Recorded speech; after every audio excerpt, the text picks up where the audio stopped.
Thank you, Jesus. Y'all don't even know what it took to get to this moment. I will tell you guys details later. But oh my God, y'all, I can't believe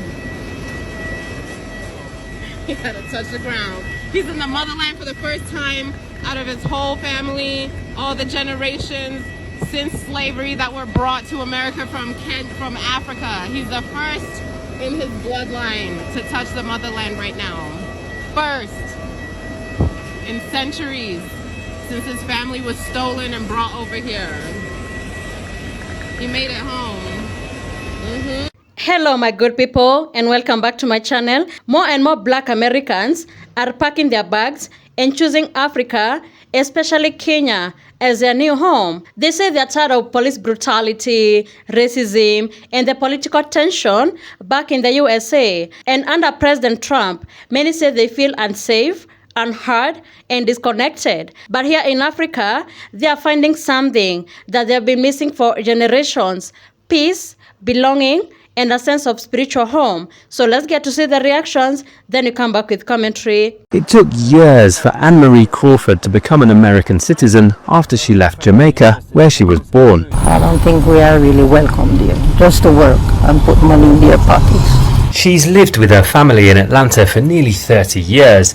Now President Trump's back in office, she wants out. She says they've felt warmly welcomed here in Nairobi, where they've come to buy a home. This is a prime area. Adila Mohammed's helping her find it.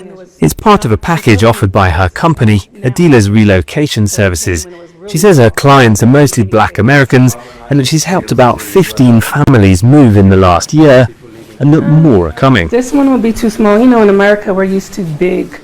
Savings or pensions can go further in Kenya, where Adila says there's a better life. We can live comfortably without all the stress, without all the racism, without all the police brutality, without all of the heavy political climate.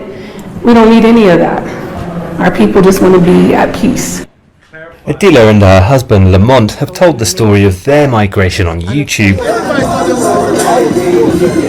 and connected with a community of nearly 200 Americans, Canadians and Jamaicans who she says have mostly migrated here in the last 5 years.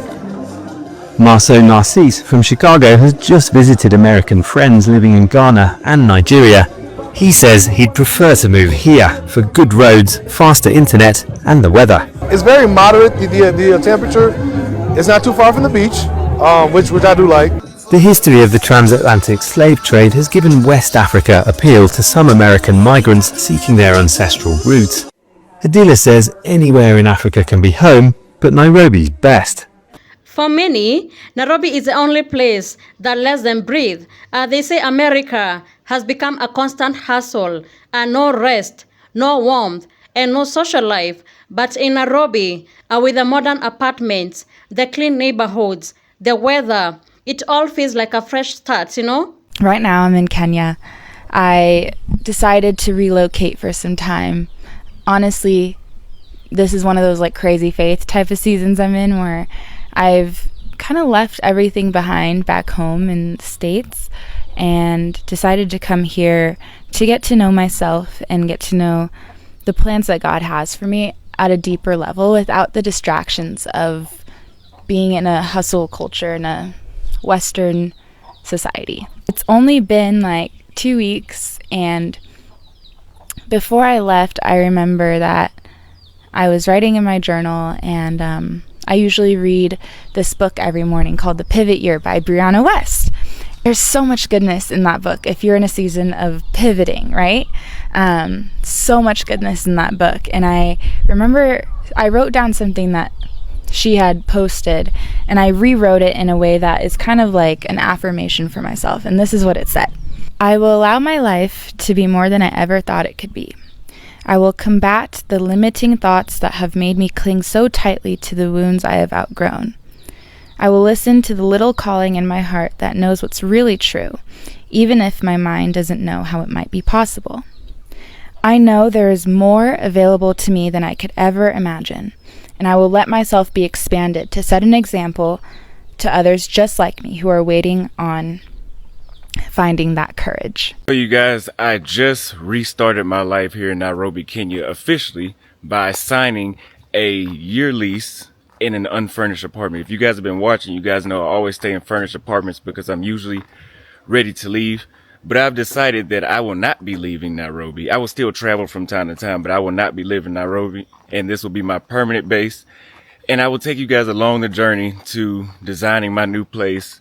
And we will have Troy, because you guys know Troy is actually really good at doing interior design. If you have not watched that video already that we put up. And he's going to help me design my place. I've already spoken with him. And you guys will see exactly what it's like to restart your life here in another country, and that being Nairobi, Kenya. If you guys are looking to come to Nairobi, Kenya, and you want somebody that is actually experienced and actually doing this and living this, that has made all the mistakes, that can tell you exactly what you need to do to relocate yourself, your family, and invest abroad in Nairobi, Kenya, you want a person with the right network like myself or like Troy. If you would like to speak with any of us to schedule a consultation to see what you need and get a plan set up, click the link in the first pinned comment or the description, and we'll tell you exactly what you need to do, because we know everybody here in Nairobi. There's pretty much anything that you're looking for in Nairobi, there's nothing that we can't find. Troy's been out here a decade. I've been out here almost 6 months, and I'm always outside networking with the many expats. That's one thing I love about Nairobi, is that there's a lot of expats.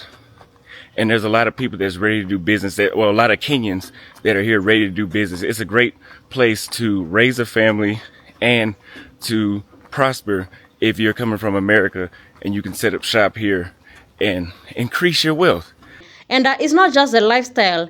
There is a deep emotional pull, a feeling of reconnecting with their roots, their history, and the community that genuinely embraces them. I get asked all the time, why would you leave the USA to come to Africa, or specifically Namibia, if it's a Namibian asking? I realize a lot of people don't know the experience of what a Black American looks like. But the first answer is, it's spiritual. This is the land that my ancestors are from. I am from African ancestry, and this is where I believe I belong. My ancestors came from here. They didn't come because they wanted to be in America. They came because they were taken as captives, prisoners of war. And that is a different thing than if they had decided, if my ancestors said, I love America, I love this land, I want to go there. Maybe that's a different thing. Maybe I'd have a different spirit about it. But at this point, I felt a deep spiritual call, and my husband as well. We felt a deep spiritual call to be in this land. And it was a spiritual call we could not deny for any conveniences that we might have had in the States. So we achieved the American dream in the States. We worked very hard. We both came from families that were hardworking people that had to work from the bottom to the, to get to college and to achieve our dreams. And then we were able to save up enough money to be able to make this move, which is expensive and risky. And it takes a lot of money to do that. But we achieved the American dream, and we took our American dream dollars and brought them to Africa to reinvest here. And that means a lot to us. And again, that's a very spiritual thing to do. And for those who don't really understand what it meant to be a Black American, I mean, it's very tough to tell that story in a TikTok. But America in and of itself is not the place it's propagandized to be. It's a place with a lot of challenges and problems. There's a lot of poverty in America. People in America are poor. They live on the concrete on the street, and it's illegal to live on the street. So they can be arrested for sleeping on the street. Another big factor is safety. They talk openly about escaping the police brutality, the racial profiling, but in Nairobi, they can walk freely and blend in without constantly looking over their shoulder. There are a lot of shootings and things like that. There's a lot of death that we witness, to the point that we're desensitized to it. I remember taking my husband to my hometown, and we went to go visit my aunt. And across the street from my aunt, there was a clear crime scene. And I asked my aunt what happened. She's like, hey, baby, I'm so glad to see you guys. But good to see you too. But what happened across the street? She said, oh, I think a little kid was killed. But I got some food for you. And I'm like, okay. You know, we just kind of had to ignore it. And the whole time we're looking at each other like, there was a murder across the street. They're still sweeping it up. And she's just like, oh, yeah, it's fine. I'm glad you're here. I haven't seen you in years. I miss you. And I'm like, okay, this is America, you know. This is what it looks like. I mean, it's all of the above. It's wealth, and it's extreme poverty, and it's murder. I remember going, I was hosting an event, and that morning I had to run. I was trying to rush to go get some sodas and stuff from Walmart, and there had been these news stories about this Walmart shooter. And I remember seeing the stories, but I was like, I still got to go to the grocery store. So I got up that morning to go to Walmart. And then I'm behind this car, and I'm like, what's going on? I'm so mad because I'm rushing. The police are pulling somebody over, and there's so many police I can't even get around it or something or anything. And then it turns out they open the trunk, and there's a bunch of big guns in the back of the car. And I'm like, oh my God, I'm behind the Walmart shooter on the way to Walmart.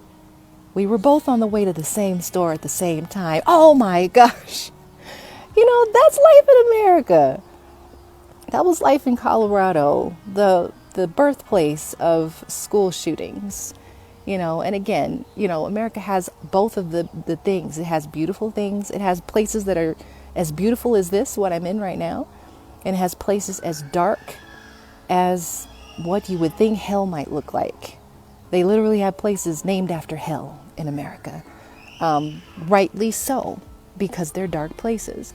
So it goes it goes every direction in that country. So there's no one America. There's no one American experience. There's really no one Black American experience.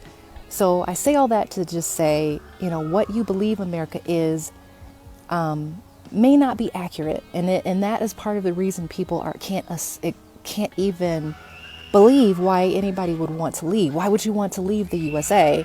It's got to be the best place ever. And it's, you know, it's not necessarily the best place ever. And then people that don't know about Africa will say, why would you go to Africa?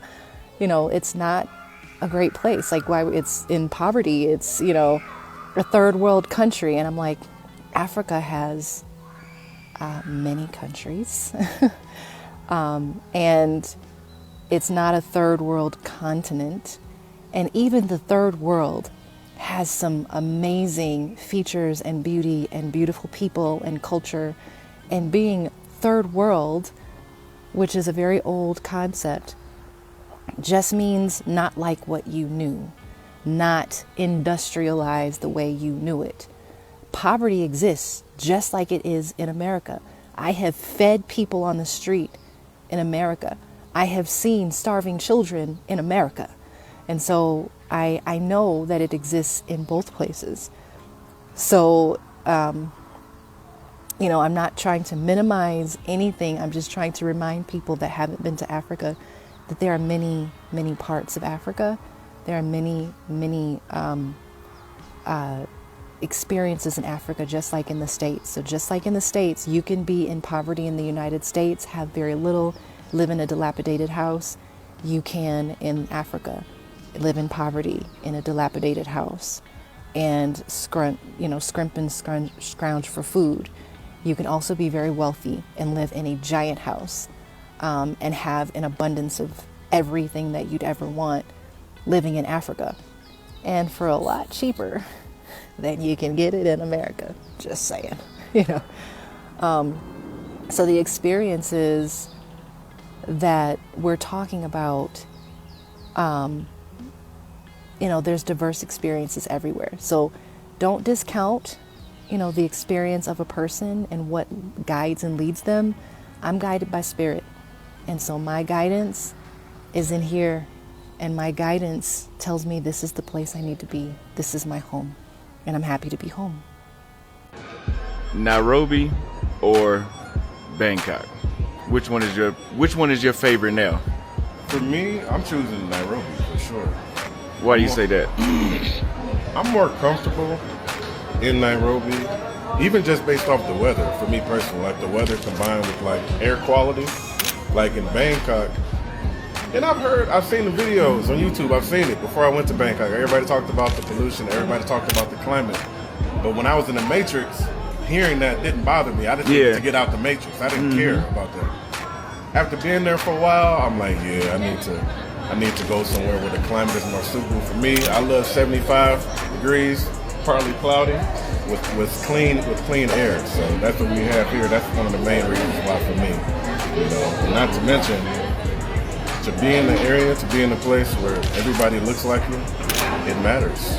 When you just leave Kenya and you back in at home, you back in the States, and all I could think of is, I don't want to be here.